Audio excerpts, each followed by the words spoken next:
اگر تم گناہ کبیرہ سے بچو گے تو ہم تمہاری چھوٹی چھوٹی گناہوں کو یوں ہی بخش دیں گے، یوں ہی ہم معاف کر دیں گے، یوں ہی ہم دھل دیں گے، بشرطے کہ تمہیں گناہ کبیرہ سے بچنا پڑے گا۔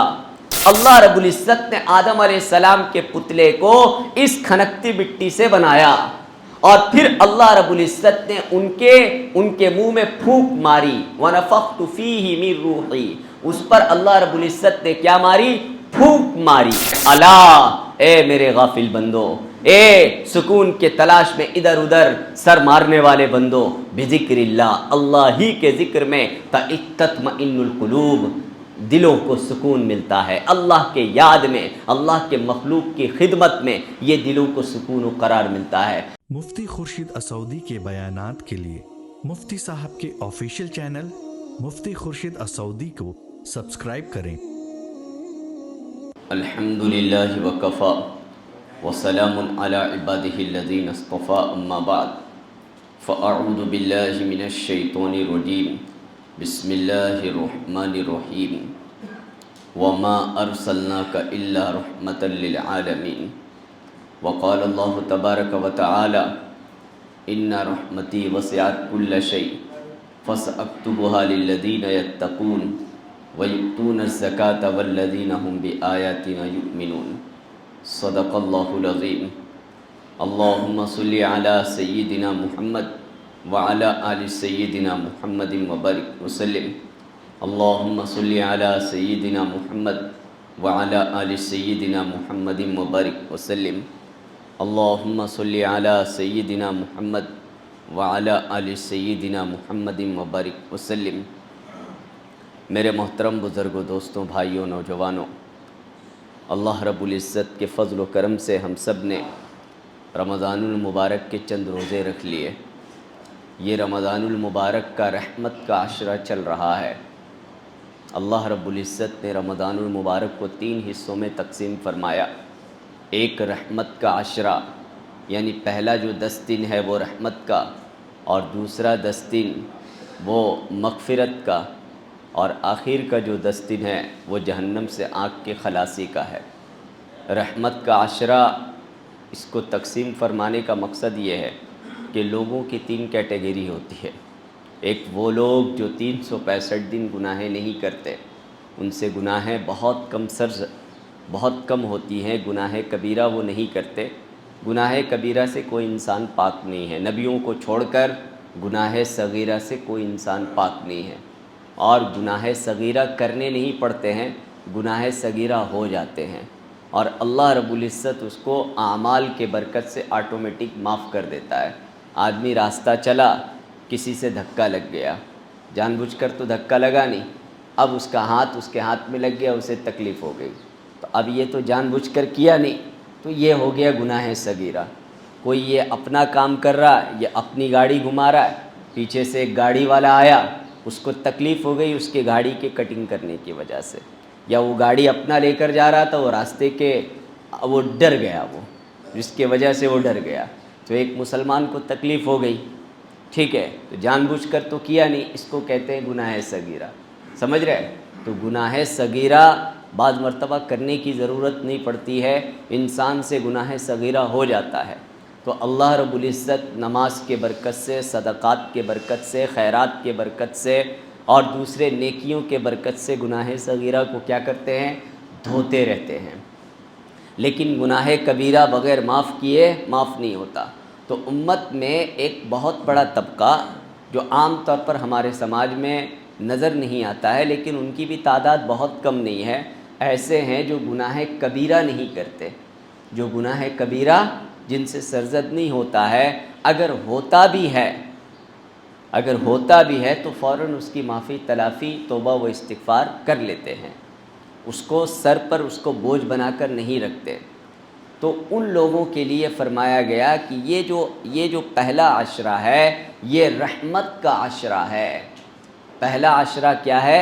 یہ رحمت کا عشرہ ہے۔ ایسے لوگوں پر یہ رمضان المبارک جو ہے نچھاور کرتا ہے، اللہ رب العزت کی رحمتیں ان پر برستی ہے۔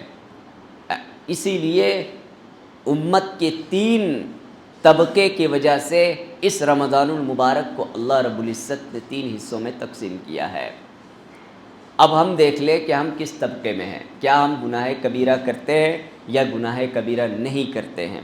قرآن میں اللہ نے صاف صاف کہا ہے ان تجتنبوا کبائر ما تنہون عنہ نکفر عنکم سیئاتکم، اگر تم گناہ کبیرہ سے بچو گے تو ہم تمہاری چھوٹی چھوٹی گناہوں کو یوں ہی بخش دیں گے، یوں ہی ہم معاف کر دیں گے، یوں ہی ہم دھل دیں گے، بشرطے کہ تمہیں گناہ کبیرہ سے بچنا پڑے گا۔ تو یہ جو عشرہ چل رہا ہے ان لوگوں کے لیے ہے جو لوگ گناہ کبیرہ نہیں کرتے۔ اور یہ رمضان المبارک کا مہینہ، جیسے کہ اس سے پہلے آپ نے سنا ہے ابھی آپ نے روزہ رکھا ہے، ہم سب پیاسے ہیں، ہم سب بھوکے ہیں، ہم سبوں کو اگر کوئی کہہ دے کہ تم روزہ توڑو تو ہم نہیں توڑیں گے، پانی نہیں پئیں گے، کھانا نہیں کھائیں گے، اپنی نفسانی خواہش پورا ابھی نہیں کریں گے جب تک افطار نہیں ہوگا۔ تو ارادہ ہم نے کر لیا ہے تو آسان ہے۔ تو اسی طرح گناہ کبیرہ سے اگر کوئی ارادہ کر لیتا ہے، پکا ارادہ کر لیتا ہے، تو اس کے ساتھ یہ کام کرنا آسان ہو جاتا ہے، جیسے کہ پانی پینے سے رکنا بھی میرے لیے آسان ہو گیا۔ تو نیت کرنی پڑتی ہے۔ تو اللہ رب العزت نے اس رمضان المبارک کو جو مجھے اور آپ کو دیا ہے، یہ رمضان کا مطلب کیا ہے؟ رمضان رمز سے آتا ہے، رمز کا مطلب جلا دینا، یہ انسان کے نیکیوں کو جلا دیتا ہے، یہ انسان کے نیکیوں کو جلا دیتا ہے، روزوں کے برکت سے، قیام کے برکت سے، افطار کے برکت سے، سحری کے برکت سے، اس اللہ رب العزت انسانوں کے گناہوں کو جلا دیتا ہے۔ اس دنیا میں انسان پر جو بھی مصیبتیں پریشانیاں آتی ہیں وہ صرف اور صرف انسانوں کے گناہوں کی وجہ سے آتی ہیں۔ پھر بھی اللہ نے کہا وَيَعْفُو عَنْ كَثِيرٍ، اللہ تو بہت ساری معاف کر دیتا ہے۔ ہر گناہ پر اگر پکڑ کرنے لگے تو پھر ہمارا اٹھنا بھی مشکل، بیٹھنا بھی مشکل، سانس لینا بھی مشکل۔ اکثر و بیشتر تو گناہ اللہ معاف کر دیتا ہے، لیکن جن پریشانیوں میں ہم سب مبتلا رہتے ہیں، اور علل خصوص سب سے زیادہ پریشانی دل کی بے چینی، سب کچھ آشائش موجود ہے، اے سی بھی ہے، کولر بھی ہے، ٹھنڈا پانی بھی ہے، نرم بستر بھی ہے، سب کچھ ہے، مگر دل میں بے چینی ہے، دل میں اطمینان نہیں ہے، دل میں قرار نہیں ہے، ٹینشن ہے۔ بہت سارے لوگوں کو آپ کہتے ہوئے سنیں گے بہت ٹینشن ہے۔ ارے بھائی کاہے کو ٹینشن ہے بھائی؟ بہت ساری گھر کی عورتیں کہیں گی، حالانکہ بظاہر ان کی زندگی میں کوئی مصیبت نظر نہیں آتی ہے، کوئی پریشانی نظر نہیں آتی ہے، کوئی مسئلہ نہیں رہتا ہے، پھر بھی ان کے ذہن میں جو ہے ٹینشن لگا رہتا ہے۔ ان کو لگتا ہے کہ کب خودکشی کر لے، کب یہاں سے بھاگ جائیں۔ بھائی کس بات کی ٹینشن؟ ٹینشن کچھ نہیں ہے، وہ جو گناہ ہے اس نے کیا ہے، وہ جو جرائم جو کرتا ہے اسی کا ریفلیکٹ ہے، اسی کا اثر ہے، اسی کا زہر ہے جو دلوں کو بے قرار کرتا ہے۔ اللہ رب تو ان دلوں کو اطمینان کرنے، دلوں کو سکون پہنچانے کا مہینہ ہے یہ رمضان المبارک، ہے نا۔ دیکھو اللہ رب العزت نے مجھے اور آپ کو 2 چیزوں سے بنایا ہے، ایک میرے جسم کو بنایا ہے مٹی سے، اور ایک میرے روح کو بنایا ہے، یہ آیا ہے آسمان سے۔ یہ بات یاد رکھ لیجئے، ایک میرا جسم ہے وہ مٹی سے بنا ہے، میری آنکھیں، میرا کان، میرا ناک مٹی سے بنا ہے۔ تو آنکھ کو، ناک کو، دل کو راحت پہنچانے کے لیے، جسم کو راحت پہنچانے کے لیے مٹی سے نکلی ہوئی چیزوں کا ہونا ضروری ہے، مٹی سے نکلی ہوئی چیزوں کا ہونا ضروری ہے۔ کھانا پینا، آشائش، آرام، سواری، یہ ساری چیزیں کس سے بنی ہیں؟ مٹی سے بنی ہیں، جو ہماری ضرورت کو پوری کرتی ہیں، جو مجھے اور آپ کو آرام پہنچاتی ہیں۔ تو میرے جسم کو جو اطمینان ملے گا، چونکہ میرا جسم مٹی کا بنا ہے، میرے جسم کی جو خمیر ہے وہ مٹی ہے، تو اسی لیے اس کو مٹی سے بنے ہوئے چیز چاہیے، مٹی سے نکلی ہوئی غذا چاہیے، مٹی سے بنی ہوئی چیزیں اس کو چاہیے، تاکہ یہ آرام کر سکے، زندگی آسان سے گزار سکے۔ لیکن میرا اور آپ کا روح مٹی سے نہیں بنا ہے، یہ ایک اللہ کا حکم ہے، یہ اللہ کی ایک پھونک ہے۔ جیسے آپ ایک بیلون لیتے ہیں، آپ کے اندر ہوا ہے، بیلون کو آپ پھونکتے ہیں، تو آپ کے اندر کا جو ہوا ہے آپ نے کس میں منتقل کیا؟ بیلون میں منتقل کیا، جس کی وجہ سے وہ پچکا ہوا بیلون کیا ہو جاتا ہے؟ پھول جاتا ہے۔ تو اسی طرح اللہ رب العزت نے آدم علیہ السلام کے پتلے کو اس کھنکتی مٹی سے بنایا، اور پھر اللہ رب العزت نے ان کے منہ میں پھونک ماری، وَنَفَخْتُ فِيهِ مِن رُوحِي، اس پر اللہ رب العزت نے کیا ماری؟ پھونک ماری۔ پھونک مارنے کی وجہ سے جس طرح میرے اور آپ پھونک کے وجہ سے بیلون پھول جاتا ہے، بیلون میں ایک قسم کا جان آنے لگتا ہے، بے حرکت بیلون حرکت کرنے لگتا ہے، تو اسی طرح آدم علیہ السلام پر پھونک مارنے کی وجہ سے وہ اللہ رب العزت کے اندر جو صفت ہے حی، وہ چیز چلی گئی انسان میں۔ تو یہ جو روح آیا ہے وہ ڈائریکٹ اللہ کے طرف سے آیا ہے، یہ ایک پھونک ہے اللہ رب العزت کا، ایک امر ہے، ایک حکم ہے۔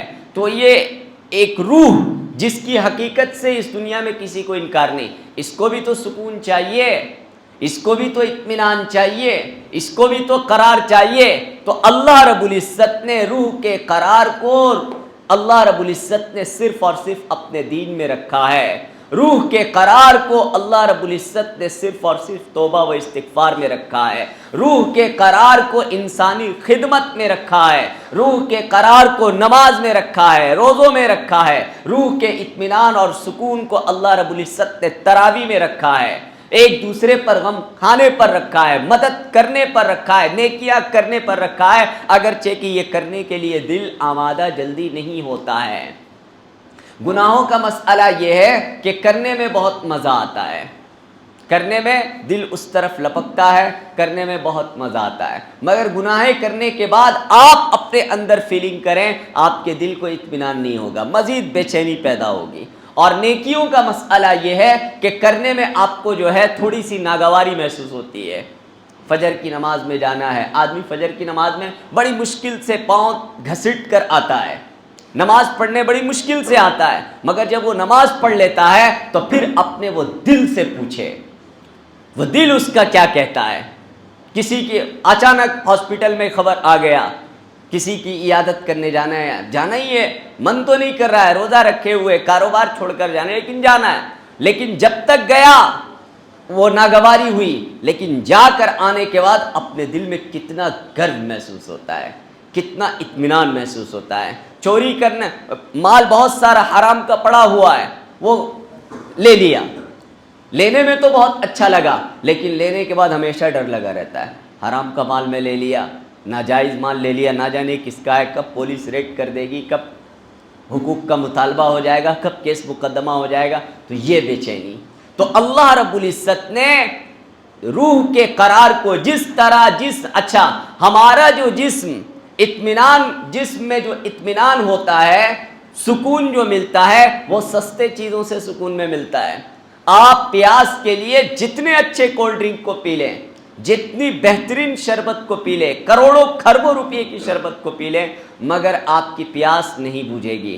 آپ کی پیاس بجھے گی اس سستے اور فری پانی سے ہی بجھے گی یہ پیاس، اس کے بغیر آپ نہیں رہ سکتے۔ تو اسی طرح اللہ رب العزت نے اس روح کے قرار کے لیے باطل نے، شیطان نے بہت مہنگے مہنگے چیزیں رکھا ہے، لگژری ہوٹل، بہترین سوئمنگ پول، ایک سے ایک حسیناؤں کا میلہ، بہترین ہوٹل، اور ایک سے ایک میوزک، طرح طرح کے گانے، رقص، عیاشیاں، یہ سب کیوں ہے؟ یہ سب روح کے قرار کے لیے ہے۔ یہ انسان کی جو ہے وہ بنیادی ضرورت نہیں ہے، یہ انسان بنیادی ضرورت سے جب فارغ ہوتا ہے، جب وہ تھک جاتا ہے، جب اس کو چاہیے ہوتا ہے کہ مجھے کچھ سکون ملے، ذہن کو سکون ملے، دل کو سکون ملے، کچھ مصیبت سے چھٹکارا ہو، تو اب وہ جاتا ہے شراب کھانے میں، اب وہ جاتا ہے اس بے حیائی کے اڈے میں، اب وہ جاتا ہے اس جگہ میں مہنگے مہنگے سامان دے کر۔ آپ جتنا مہنگا ہوٹل لے لیں، جتنا زیادہ حسیناؤں کے یہ محفل میں رقص کر لیں، کچھ بھی کر لیں، روح کو تو اطمینان ملنے والا نہیں ہے۔ اللہ نے صاف صاف ذکر فرمایا، الا بذکر اللہ تطمئن القلوب۔ لفظ الا کا مطلب عربی میں اس شخص کو لفظ الا بولا جاتا ہے جو غافل انسان ہے۔ آپ اپنے لڑکے کو کچھ بولنا چاہ رہے ہیں، مگر آپ کا لڑکا بھی آپ کی طرف متوجہ نہیں ہے، تو پہلے کیا بولیں گے؟ اے لڑکے، مطلب پہلے مجھ پر متوجہ ہو، اے بیٹا یعنی پہلے مجھے دیکھو، مجھے سنو، اس کے بعد آپ اپنی بات بولتے ہیں۔ تو گویا کہ ساری دنیا اطمینان کی تلاش میں سرگرداں ہے، دیہات والے شہر آ رہے، شہر والے دیہات جا رہے، کوئی رقص میں، کوئی شراب میں، کوئی جوئے میں، کوئی سٹے میں، کوئی گناہوں میں، کوئی فسق میں، کوئی فجور میں، کوئی مرڈر میں اپنی سکون کو تلاش کر رہا ہے۔ اللہ فرما رہے ہیں الا، اے میرے غافل بندو، اے سکون کے تلاش میں ادھر ادھر سر مارنے والے بندو، بذکر اللہ، اللہ ہی کے ذکر میں تطمئن القلوب، دلوں کو سکون ملتا ہے۔ اللہ کے یاد میں، اللہ کے مخلوق کی خدمت میں یہ دلوں کو سکون و قرار ملتا ہے۔ تو یہ رمضان المبارک کا مہینہ میرے دوستوں اور بزرگوں اور بھائیوں، یہ میرے جسم کی علاج کے لیے نہیں بلکہ میرے روح کے علاج کے لیے یہ مہینہ آیا ہے۔ میرے روح کو صاف کرنے کے لیے یہ مہینہ آیا ہے، میرے دل کو صاف کرنے کے لیے یہ مہینہ آیا ہے، میرے من کو صاف کرنے کے لیے یہ مہینہ آیا ہے۔ اسی لیے اللہ نے کہا لعلہم تتقون۔ ہر انسان اپنے باپ کی امید کو پوری کرتا ہے۔ میری باپ کی مجھ پر امید ہے کہ میں بڑا آدمی بنوں۔ بھائی تم انجینئرنگ کیوں پڑھ رہے؟ میری باپ کی تمنا ہے، میری ماں کی تمنا ہے۔ بھائی اتنے تم تگ و دو کیوں کر رہے؟ یہ میری ماں کی تمنا ہے، میں ایک بڑا آدمی بنوں گا، ہے نا؟ تو ماں کی تمنا، ماں کی خواہش، باپ کی خواہش، سماج کی خواہش کے لیے انسان لمبی لمبی قربانیاں دیتا ہے کہ نہیں؟ اللہ رب العزت کی بھی میرے اور آپ کے تعلق سے یہ خواہش ہے۔ کیا فرمایا اللہ نے؟ اے ایمان والو، میں نے تم پر روزے کو فرض کیا، کیوں؟ لعلکم تتقون، میری خواہش یہ ہے کہ تمہارے اندر گناہوں سے بچنے کی اسپرٹ پیدا ہو جائے، تاکہ تم بچ جاؤ، تاکہ تم صاف ستھرے ہو جاؤ، تاکہ تم صاف ستھرے ہو جاؤ۔ ہم اللہ سے ہم نے ہمیشہ یہی مانگا ہے، جو ہم نے چاہا ہے وہ اللہ سے ہم نے مانگا ہے۔ ارے مانگا ہے کہ نہیں؟ مجھے گاڑی چاہیے، باڑی چاہیے، نوکری چاہیے، پیسہ چاہیے، اچھی عورت چاہیے، اچھی لائف چاہیے، ہر کچھ اللہ سے مانگا ہے۔ کیا ہم نے کبھی اللہ سے یہ مانگا ہے یا اللہ آپ میرے تعلق سے جیسا چاہتے ہیں مجھے ویسا بنا دیجئے؟ کیا ہم نے اللہ سے یہ مانگا ہے؟ تو یہ رمضان المبارک کا مہینہ اللہ کے خواہش کو پورے کرنے کا مہینہ ہے، اللہ کے منشے کو پورا کرنے کا مہینہ ہے۔ یہ کر کے تو دیکھیے، ہاں کرنے میں تھوڑا کڑواہٹ محسوس ہوگا، کرنے میں ناگواری محسوس ہوگا، دل تو نہیں چاہے گا۔ میں بولا نا، ہر نیک کام کرنے یا ہر قربانی میں ہر وہ چیز جو آپ کو نفع دے وہ کام کرنے کو آپ کو کبھی دل نہیں چاہے گا، ہر وہ چیز جو آپ کو نقصان پہنچائے وہ کام کرنے کو دل چاہے گا۔ صبح دکان کھولنا کوئی نہیں چاہتا ہے، لیکن کھولنا پڑے گا بھائی، لیکن کھولنے کے بعد اس دکان سے اس کو نفع ہوگا، نہیں کھولے گا بستر میں اگر وہ سویا رہے گا تو اس سے اس کو نقصان ہوگا۔ تو ہر چیز، ہر نفع کے پیچھے ناگواری ہے، ہر نقصان کے پیچھے خواہش ہے۔ تو آپ کیا کر، دنیا میں آئے دن 24 گھنٹے ہم اس کے پریکٹس دنیا میں کرتے رہتے ہیں۔ تو میرے دوستوں اور بزرگوں اور بھائیوں، یہ رمضان المبارک کا مہینہ، یہ جو عشرہ کا، یہ جو رمضان کا جو رحمت کا جو عشرہ چل رہا ہے، ہم اس پر اللہ کی طرف رجوع ہو جائیں، اللہ سے مانگیں، اللہ سے خوب دعائیں کریں، خوب لو لگائیں۔ اللہ مجھے بھی اور آپ کو بھی اس رمضان المبارک کی قدردانی نصیب فرمائے۔ وآخر دعوانا ان الحمد للہ رب العالمین۔ جو حضرات سنت نے پڑھے سنت پڑھ لیجیے۔